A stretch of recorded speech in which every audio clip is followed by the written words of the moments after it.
search,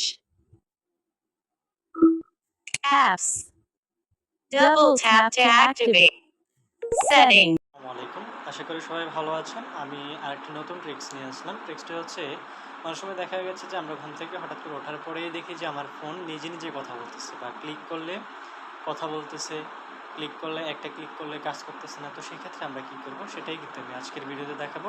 তো চলুন আমরা এখন চলে যাচ্ছি আমাদের মোবাইল স্ক্রিনে। প্রথমেই দেখতে পারবেন যে আপনাদের ফোনটা নিজে নিজে এমনভাবে কথা বলতেছে। তো আপনারা এখানে কি করবেন, প্রথমে 2 আঙ্গুলে প্রথমে টাচ করবেন।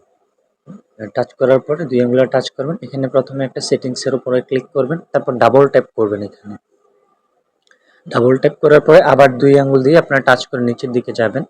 যাবার পরে এখানে আপনারা নিচের দিকে একটু খেয়াল করলে দেখতে পারবেন,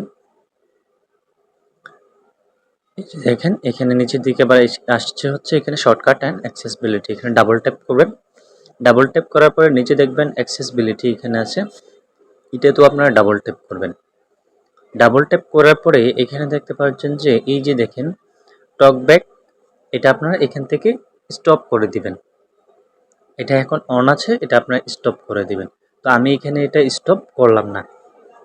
যারাই সেটিংসটা খুঁজে পাবেন না তাদের জন্য আরেকটা এখানে শর্টকাট সেটিং হচ্ছে, আপনি এখান থেকে যদি খুঁজে না পান তাহলে কি করবেন, তাহলে আপনাদের ফোনের যেই ভলিউম বাটন আছে, ভলিউম এবং আপ করা মানে ভলিউম বাড়ানোর যে বাটনটা এবং কমানোর যে বাটনটা আছে, দুইটাতে একসাথে ধরে ট্যাপ করবেন, মানে দুইটাতে একসাথে ধরে ক্লিক করবেন।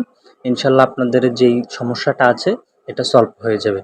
এই যে দেখেন আমি কিন্তু আমার যে মোবাইলের ভলিউম বাটন এবং ভলিউম কমানোর যে বাটনটা আছে, এটা আমি দুইটা একসাথে ধরে ডাবল ট্যাপ করাতে সাথে সাথে বন্ধ হয়ে গিয়েছে।